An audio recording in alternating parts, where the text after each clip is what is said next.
नमस्कार दोस्तों, PCS marathon में आपका स्वागत है। इस वीडियो में हम देखेंगे 17वीं बीपीएससी मेंस के रिगार्डिंग। ये बहुत ही इंपॉर्टेंट वीडियो होने वाला है। जो भी मेंस देने वाले हैं इस बार 17वीं बीपीएससी का, इस वीडियो में हम देखेंगे जीएस पेपर 1 का जो सेक्शन 1 होता है। सेक्शन 1 में क्या होता है?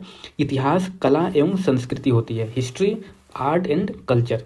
और ये जो भी होता है वो बिहार के संदर्भ में होता है। तो इस वीडियो में हम देखेंगे सारे टॉपिक्स, जो इसमें टॉपिक्स हैं वो सारे टॉपिक्स ही देखेंगे। और इम्पोर्टेंट टॉपिक्स या क्वेश्चन हम देखेंगे फॉर 17वीं बीपीएससी मेंस के रिगार्डिंग, क्योंकि कुछ मैंने टॉपिक्स गेस किया हुआ है और जो पूरा टॉपिक्स है वो पूरा मैं पहले बता दूंगा आपको। तो बने रहिए हमारे साथ अंत तक। सबसे पहले हम ऑल टॉपिक्स देख लेते हैं जो जीएस 1 में आते हैं। ये सारे टॉपिक है हिस्ट्री, आर्ट एंड कल्चर का, और ये बिहार के संदर्भ में होता है जीएस पेपर 1 के खंड 1 में। तो इसमें जो जो टॉपिक है वो मैं आपको बता देता हूँ। पहले इसमें है मौर्य कला, फिर है पाल कला है, पटना कलम है, भारत में राष्ट्रवाद, बिरसा आंदोलन, संथाल विद्रोह। ये जितने भी टॉपिक है ये बिहार के संदर्भ में आते हैं। प्लस आपको अगर ये भारत में राष्ट्रवाद पूछ रहा है तो भारत पे भी लिखना है और बिहार के संदर्भ में भी। और ब्रिटिश इंडिया में जो एक्ट हैं, अधिनियम बने हैं, उससे रिलेटेड आता है।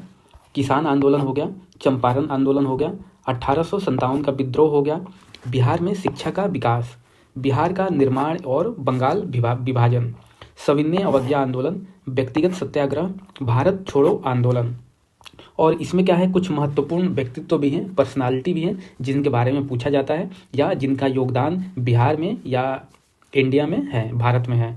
तो महात्मा गांधी हैं, रविंद्रनाथ टैगोर हैं, जवाहरलाल नेहरू है, स्वामी सहजानंद सरस्वती हैं, राम मनोहर लोहिया है, जयप्रकाश नारायण है, राजेंद्र प्रसाद है और सुभाष चंद्र बोस।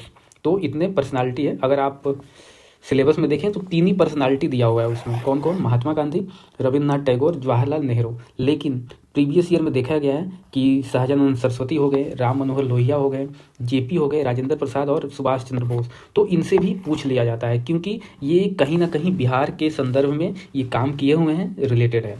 तो इसलिए मैं बोलूँगा कि ये पूरा जो टॉपिक है इस पर आप एक बार ज़रूर पढ़ें, जो भी टॉपिक है, क्योंकि इसमें लिमिटेड टॉपिक है और डिफाइंड टॉपिक है। तो इतना टॉपिक आप आराम से कवर कर सकते हैं, नोट्स बना सकते हैं। आप पीवाईक्यू से भी देख सकते हैं या गूगल से, या आपके पास जो नोट्स हैं या इसका नोट्स आप चैट जीपीटी से भी बना सकते हैं, तो आपको मिल जाएगा। और इसमें क्या है, मैंने गेस किया हुआ है ये इंपॉर्टेंट टॉपिक क्वेश्चन 17वीं बीपीएससी मेंस के लिए। ये मैं कैसे गेस किया हूँ कि जैसे आप देखिएगा कि जो प्रीवियस ईयर मतलब एकदम 69th में जो आया हुआ है जो क्वेश्चन इससे, वो 17वीं में लगभग नहीं आएगा। आप प्रीवियस ईयर उठा के देखें तो 1-2 क्वेश्चन ही होता है, वो भी 5% चांस होता है जो 69 में पूछा गया है वो 17वीं में पूछा जाए, क्योंकि ये पूरा स्टैटिक है, इसमें कुछ भी करंट नहीं है पार्ट 1 में, खंड 1 में। तो इसलिए, और 90% देखा गया है कि जो पिछली बार पूछा गया है 69th में जैसे, वो 17th में नहीं पूछा जाएगा। मतलब प्रीवियस ईयर आप एनालिसिस कीजिएगा, मैंने किया हुआ है इसलिए मैं बता रहा हूँ। तो यहाँ पे जो मैं बताऊँगा टॉपिक्स, इंपॉर्टेंट टॉपिक्स, ये तो आपको स्टार मार्क लगा के कर ही लेना है, पूरा ये स्टार मार्क लगा के कर लेना है। बाकी जो मैंने टॉपिक बताया पहले वो भी आप एक बार ज़रूर कीजिएगा अच्छे से, क्योंकि कोई भरोसा नहीं है क्या आ जाए क्या नहीं। क्योंकि प्रीलिम्स में आपने देखा कि पूरा पैटर्न ही चेंज हो गया था और लेवल भी चेंज हो गया था, इसलिए आपको पूरा टॉपिक करके जाना ही है। और ये जो मैं बता रहा हूँ स्टार मार्क के साथ आप अच्छे से कर लीजिएगा। पाल कला है, पटना कलम है, बिरसा आंदोलन है, किसान आंदोलन है, 1857 का विद्रोह है, बिहार में शिक्षा का विकास, और जो एक्ट रेगुलेशन है, अधिनियम, ये 1892 और 1858 को छोड़ के, क्योंकि 1892 69 में पूछा गया है, 1858 68 में पूछा गया है, तो ये दोनों एकदम 100% चांस है कि नहीं आएगा। इसके अलावा जो एक्ट है, अधिनियम बने हैं ब्रिटिश काल में, वो आप लोग देख लीजिएगा, सविनय अवज्ञा आंदोलन या भारत छोड़ो आंदोलन। और जो पर्सनालिटी मैंने गेस किया है, महात्मा गांधी, जवाहरलाल नेहरू, स्वामी सहजानंद सरस्वती। तो ये तीनों आप लोग अच्छे से कर लीजिएगा और पहले वाला टॉपिक भी अच्छे से कर लीजिएगा। और इसका आप पीवाईक्यू देखिएगा तो आपको क्वेश्चन मालूम चल जाएगा। जैसे मान लीजिए मैंने यहाँ गेस किया है पाल कला, मैंने यहाँ पे पाल कला किया है, तो कैसे क्वेश्चन आते हैं मैं बता देता हूँ कि पाल कला तथा भवन निर्माण कला की विशेषताओं को स्पष्ट कीजिए तथा बौद्ध धर्म के साथ उसके संबंधों पर प्रकाश डालिए। या आपका आ जाएगा कि पाल कला की प्रमुख विशेषताओं का आलोचनात्मक परीक्षण कीजिए। ऐसे ही आप अगर पटना कलम की देखें तो पटना कलम चित्रकला की मुख्य विशेषताओं की विवेचना कीजिए। इस टाइप का आता है। मतलब आप अगर ये टॉपिक पूरा अच्छे से कर लिए तो कोई भी क्वेश्चन पूछेगा किसी भी संदर्भ में तो आप अच्छे से लिख सकते हैं उसके बारे में।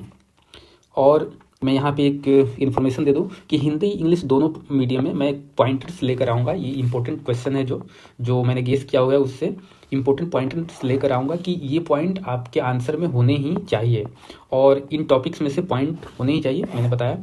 और आंसर राइटिंग भी हम कुछ करेंगे कि अगर कोई भी क्वेश्चन है तो उसको कैसे लिखते हैं और आप कैसे लिखिएगा तो अच्छे मार्क्स मिलेंगे। और आप फ्लो चार्ट या कोई भी डायग्राम आपको कैसे बनाना है, क्योंकि हर आंसर में आपको एक फ्लो चार्ट मिनिमम बनाना ही बनाना है। इससे क्या होता है कि एग्जामिनर को बहुत अच्छा लगता है कि हाँ, आपने पहले ही जो इम्पोर्टेंट पॉइंट है उसको दिख जाएगा, फिर वो आपका पॉइंट पढ़े या ना पढ़े उसके बेसिस पे आपको अच्छा मार्क्स दे सकता है। तो ये सब भी हम करेंगे। तो यहाँ पे हमने देखा इम्पोर्टेंट टॉपिक्स क्या रहने वाला है 70वीं बीपीएससी के लिए मेंस का, और जो टॉपिक्स है वो हमने यहाँ पे देखा। बाकी कुछ आपको सजेशन देना हो मुझे तो आप कमेंट कर सकते हैं, या किस पे वीडियो बनाना है वो भी आप बता सकते हैं। चलिए मिलते हैं नेक्स्ट वीडियो में, तब तक के लिए।